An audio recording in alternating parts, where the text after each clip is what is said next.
It is finally time to build up a grand old storage room. Today, I want to make a storage room that will help out with keeping me organized for big projects because, well, there's a whole lot of this and this and this around my world, and it's honestly led me to feeling a bit of burnout on the 5-month museum project I'm working on. I want to create a place where I can dump all the blocks from projects and organize them without any hassle. So leave a like if your chest monsters get out of hand too, or not. It helps out a ton, so click that like button either way and make sure to subscribe. Who knows, maybe we'll hit 1,000 subs this year. Maybe. I've spent a week designing my storage system with some rather interesting features. Ancient debris accents in the walls, and an aquarium to hold the rare blue axolotl. It is a bit crazy, but all I need are live tropical fish from wandering traders who are not guaranteed to sell it every time, and they only trade it 4 at a time. And on top of that, it's just a 1 in 1,200 chance of getting a blue axolotl to spawn. That's not going to be hard to do. Will it? My workaround for this will be to utilize a voidless void trading technique created by ENX04, so make sure to stick around to the end of the video to see if we accomplish this goal. I want to place this farm inside the terrain here on this lower level since I want to limit the size of my buildings down in the valley. With everything designed in the perfect spot laid out, let's get to it and gather up the materials for the build. I need to gather up mud bricks, jungle wood, dark oak wood, an assortment of terracotta and glazed terracotta for color, and a combination of bone blocks, mushroom stems, and quartz for accents to this build. I found the material gathering process to get easier the longer I spend in this world, which makes me super excited for the future projects I have in mind. The material gathering process started off really well since I already had a pretty large stockpile of moss blocks and glowstone, and I was able to get all the mud bricks from harvesting my wheat field and grabbing mud from the mud farm.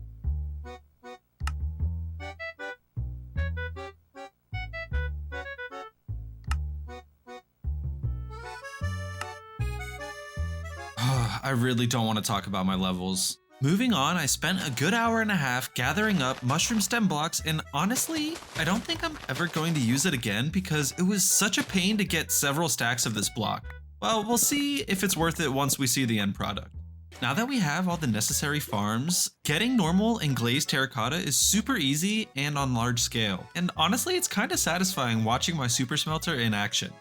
Getting ready for the nether, I fixed my general mob farm with trapdoors to only spawn in creepers so that we can optimize for the gunpowder we're going to need for all the TNT for getting ancient debris.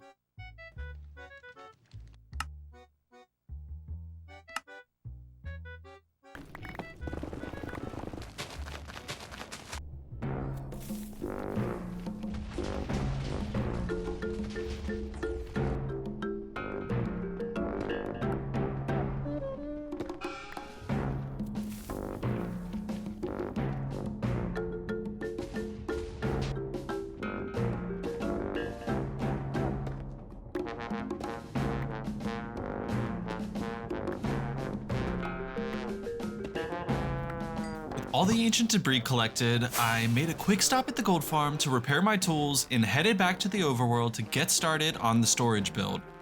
Setting aside the massive museum project, it's nice to get back to making smaller builds that have more detail to it. While it's cool to do impressive projects in terms of size, it's also really nice to come up with designs for smaller builds. Once I added more homes and shops in the surrounding area, this storage system is going to fit right in. I've gone with a rustic design for this build and am using jungle wood with mud bricks to complement each other, which should turn out well once all the detail is added in.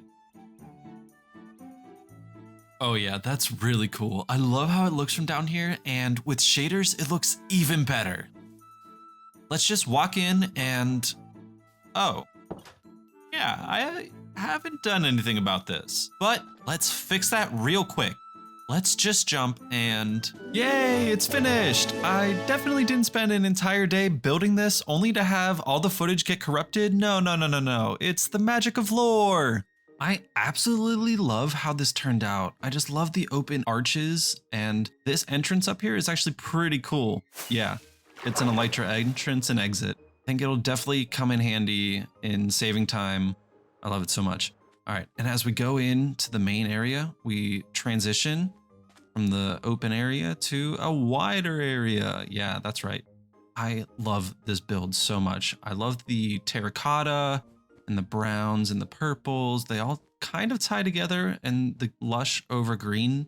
This is the central dark pit, and it is a very lazy hole because I don't want to take any time sorting out all my goods and throwing in multiple different things, including full shulker boxes, as well as partially full and empty shulker boxes. This hole should be able to sort it all, including items. So let's just test it out and see what we got.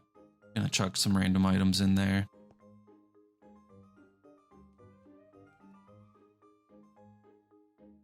That should do. Now, although none of the things have been properly organized yet, they should eventually make their way to the end of the chests over there. And these chests should be where the empty shulker box comes in.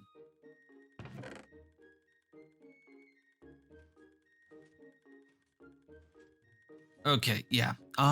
Something is not right with this, so let me go check and see what the matter is.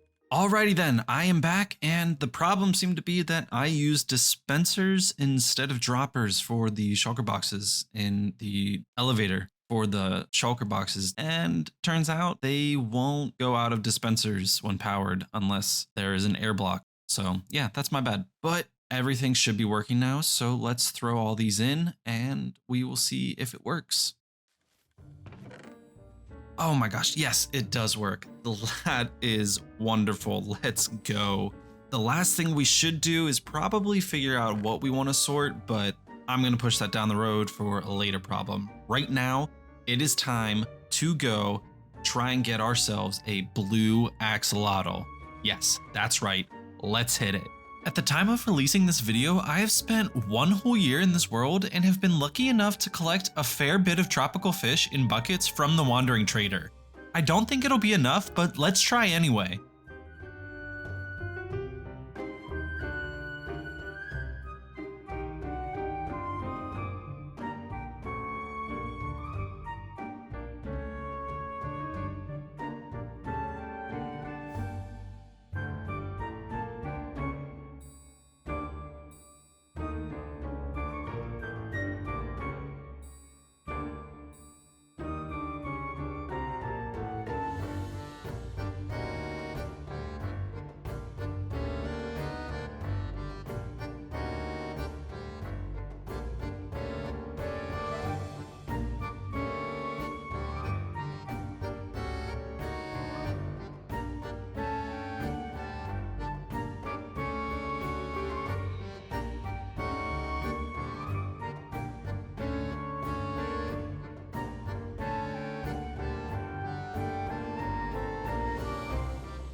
Well, we didn't get any, but I was expecting that since we've only bred them up about 40 times, and with a 1 in 1200 chance, we have a very, very long way to go.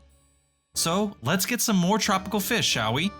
Setting up the Void trading station on the nether roof was super easy, so thank you IanXO4 for the incredible tutorial.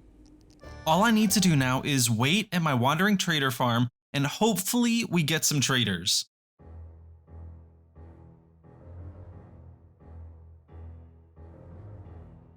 Alright, for you it's been mere seconds, but I have waited nearly 100 days in-game just for another Wandering Trader to spawn in, so let's see, hopefully...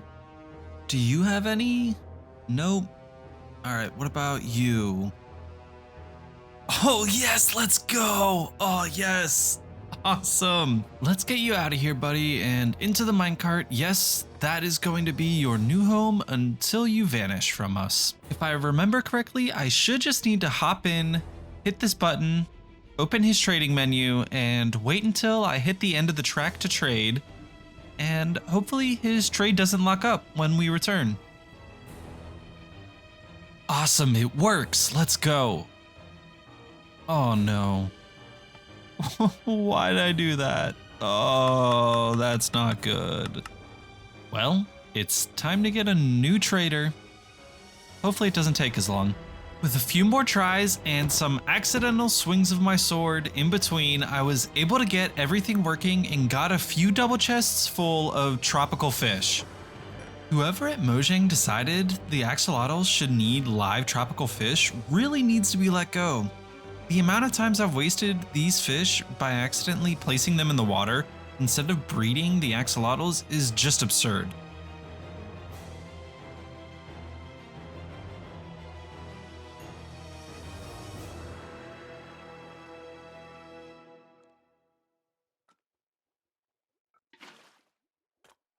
What?